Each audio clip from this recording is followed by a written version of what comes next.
Welcome to this week's episode of FTK Feature Focus.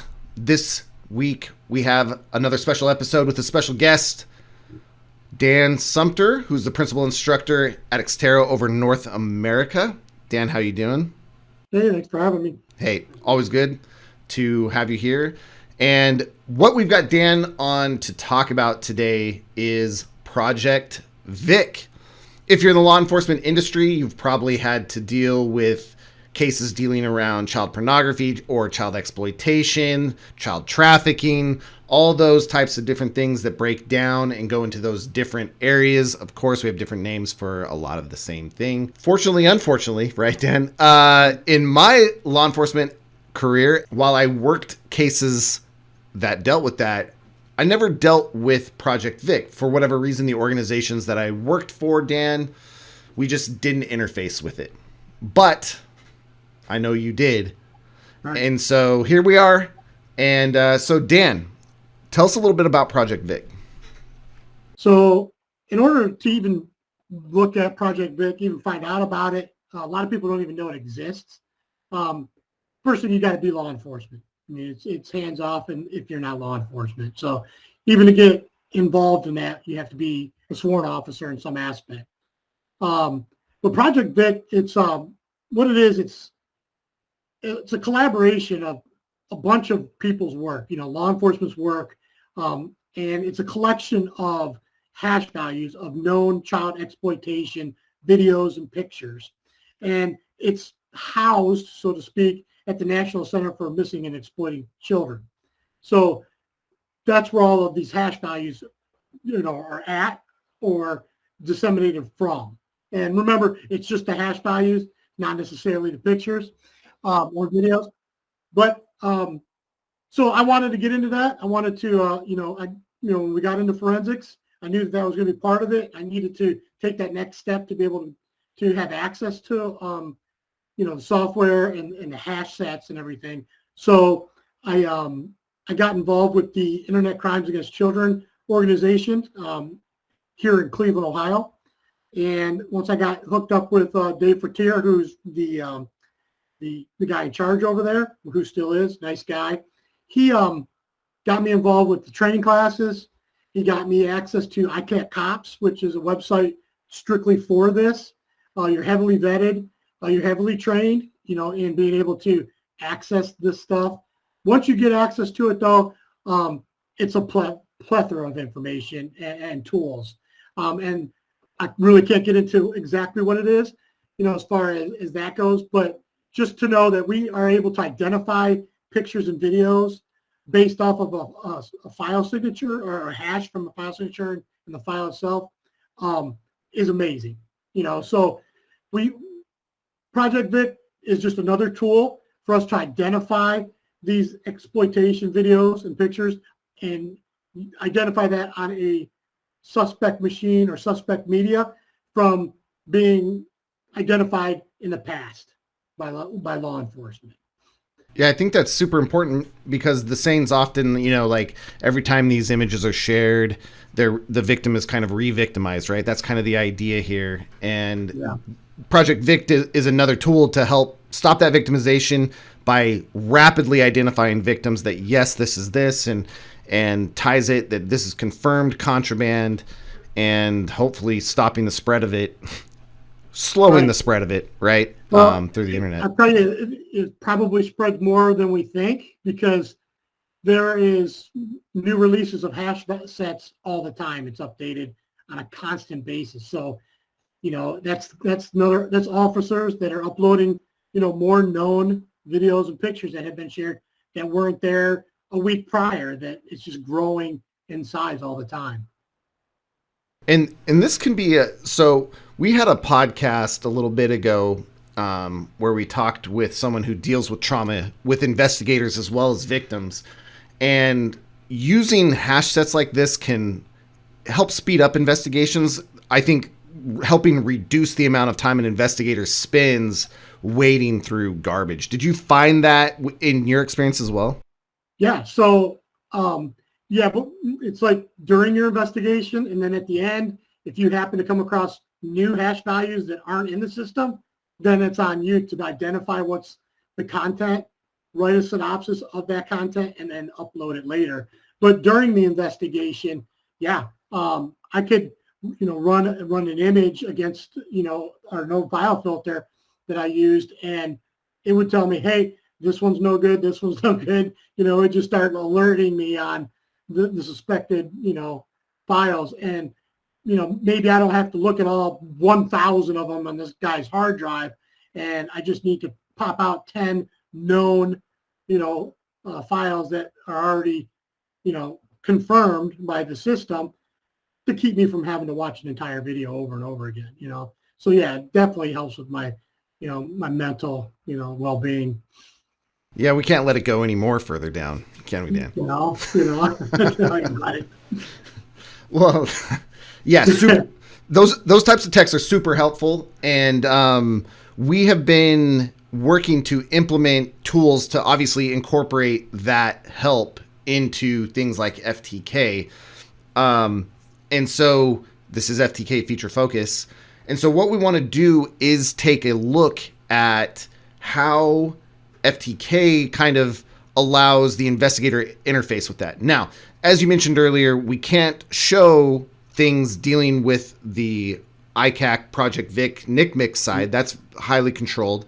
But what we want to show is what FTK does that helps the investigator to categorize and create their data set to either give back to Project VIC or to get it organized. So yeah. So with FTK, what's nice is these hash sets come to us in a JSON file. So it's nothing more than a glorified text document, so to speak, right? That document does nothing more than organize data for us. It doesn't do any sorts of programming or nothing. So it just holds those values for us, and then we will input those into FTK using our no file filter tool. So it's way easy. We teach it in our 101 class. We teach it in our 201 class, so it's used a lot. And yeah, depending on the size of that JSON file, it might take a minute or two, but then we'll import that as a known file filter, and then we can apply that. We can run that filter before we make our case, pre-processing, or you can do it later on and run it against specific files that you have in your file list or check mark or filtered out so you can see them. So it's pretty robust when you get those hashes thrown into FTK. Oh, perfect. And one thing I will say is you talked about how, all the services provided to law enforcement are locked down. I should say the same thing with FTK. You do have to have a law enforcement tag on your license to access the Project VIC features. And so if you are law enforcement and you're like, hey, I don't have this, contact your sales rep. They can get that flag added to your license so that you, of course, have access to those features. We want to make sure that, law enforcement has access to that. So, Dan, do you think you could at least show us how to bookmark and the features associated with that Project VIC bookmarking here in FTK? Yeah, I can. Let me share my screen here, and I can knock that out.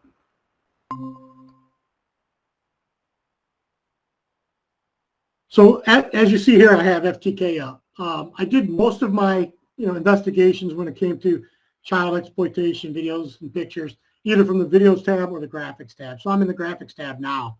And I just have some random picture up, and we can just pretend that this is a child exploitation photo, right? I'd be concerned if it wasn't a random photo. Yeah, we might get in trouble if it was otherwise. But so it's really easy. A lot of our users already know how to make bookmarks. A lot of times, since some of the training, when there's not law enforcement in the training, we kind of skip over the Project VIC stuff, and we have a little button here next to our little multicolored labeling button. We have this it says VIC real small. If you can't see it, that's what it says. So you can hit that once you have a file check mark highlighted or selected, or you could just right click as well, and then we have create a Project VIC bookmark here. So there's a couple ways of doing it. And if you're familiar with FTK, there's a couple ways of doing everything in FTK, which is kind of nice. So there's no wrong way of doing it. So this is specifically for Project VIC's content. So for instance, let's say that picture is what we wanted to bookmark as a child exploitation video or picture. As you can see at the top, you have your bookmark name. We can fill that out. I could write, whatever the file name if I want, or, something, child video, child picture, whatever I wanted to put in there that's relevant to that file.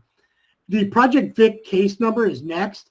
That usually comes from your ICAC COPS account.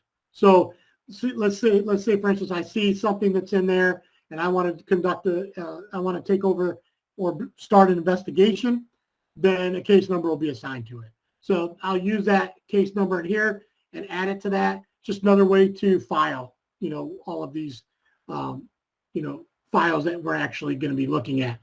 But one of the biggest things here, we have a drop down for categorization. So in Project VIC, those hash sets are categorized themselves. And so you have animation, you have child abuse, child exploitation, and we have comparison images, non-pertinent, or maybe something's just uncategorized that you saw on there, but and you think that it's probably child exploitation, not too sure, or there's just not a category for it. If there's not a category for it, then I usually make a separate bookmark, and then I'll put everything inside that bookmark. So you'll have a sub bookmark, so to speak. So maybe if I had, you don't see anything, it doesn't say actually videos, like comparison images, maybe comparison videos or something like that. I would want to add that. But if this was exploitation, you can mark it as such, and then you could put your information in here. My name would be Dan Sumpter, my contact phone number, my work email, a title, and the department that I work for, right? And then once I make sure I have my target item selected, then you'd have another shot here to change that category if you didn't already at the top. And then you could add some tags too. So here you can add, well, is this going to include, an infant? Because in the federal system and in some state, courts, the younger a child, the worse the offense is. Or is it just violent and not, include those? Or is it the SNN, the bondage type of stuff? So you have additional tags as well. And then you always have room for a comment if you want to put some more information in there. That's up to you. And then once you pick your bookmark, then you'll be able to save it and hit OK. And it'll show up in the bookmarks tab. And just to clarify, the categories and the tags, those are populated by the organization, Project VIC, NCMEC. That's not something that the user here in FTK creates, right? No, that's automatically populated from theirs. Right. From their hash sets, yep. And then the other thing too is this is not a single file at a time required, right? You could do all checked files, all listed, that sort of thing as well. Yeah, and then the one thing that most law enforcement guys don't do or forget to do, or it's a lot of work doing a case like this in the first place. But yeah, I could select this whole list. I have 21,000 showing. I can check mark them all and throw them all in that one bookmark if they were all related to that type of investigation. But the one thing guys don't do at the end, they make the report, they copy all their evidence, they send all their reports and evidence to the courts and put it away for holding. The last step in all these cases is uploading your hash sets back to Project VIC so that they can add those if they're not already in their system. So for instance, let's say I identified, a bunch of pictures or videos that maybe some guy took on his own, created on his own. Those are probably not known, right? Well, I can hash them myself using FTK, and then I can put all of those files that I know that aren't in the Project VIC hashes and list them here in this file list, and then we can export this file list and upload those hashes to NCMEC so that they can be used for the next guy, or maybe I'll do another case down the road and it'll hit on it again. So that's that last step that a lot of investigators, I don't know if they forget, but it's just, sometimes it's just overlooked. Yeah, you're on to the next case as soon as you've done that one. Yeah, It's just like I got to go to the next one, and I'll upload it. Yeah. But yeah, I'll then get to it. Right. that tomorrow is code for never. Right. Yeah. Exactly. And then the cool thing about it is that with your contact information, like you were saying, you found this stuff that was created by this person. If they had any questions as to the case or needed background information, that would allow an investigator down the road to call you up or email you or whatever. Yeah. I mean, and plus, if you and I are both have access to, the same, accounts, like ICAC cops, we can look up that case and look at everything that you did in that case. And I can, say, oh yeah, this video was already marked, or this suspect was involved in this case. So there's a lot of, interconnectivity, so to speak, with investigators with this, these resources. I think that's important. I think networking and communication between investigators on the good side has been a topic both in like law enforcement style forensics as well as corporate and agency forensics lately, and incident response is trying to get the people on the good side that are protecting to communicate more, because the bad actors definitely don't hesitate to communicate with each other and network and build these undergrounds. You'll see if you start doing a lot of these cases, you're going to start seeing, the same images, the same collection of videos from one guy to another, because they're just sharing it between each other.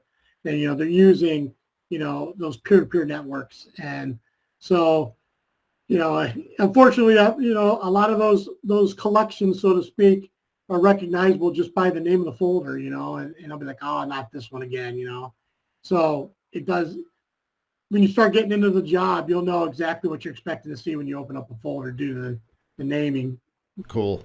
So that's Project VIC, right? Yeah, in a nutshell. Yeah, exactly. I mean, obviously there's a lot more to it, but if any of the investigators out there want to get involved in this, a lot of people are like, no, I'm never going to do that kind of work, right? But if you think about it, like you said in our opening, these victims get re-victimized over and over again. And if it's a baby, a toddler, a little kid that can't talk for themselves, that if you can get comfort in knowing that you're their voice, then it makes it worth it at the end of the day when you find the bad stuff. And I'm going to tell you, most of those guys don't want to go to trial when a forensic expert finds evidence. They're pretty quick to, I'll just take my 15 years and go to prison for, or for longer than that.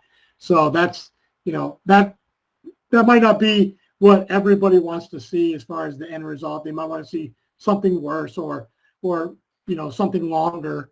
But when you could get some kind of justice for those victims, and just to add a little tidbit to that is that there are, part of NCMEC, what they do is the reoffending, like you were talking about, and re-victimization.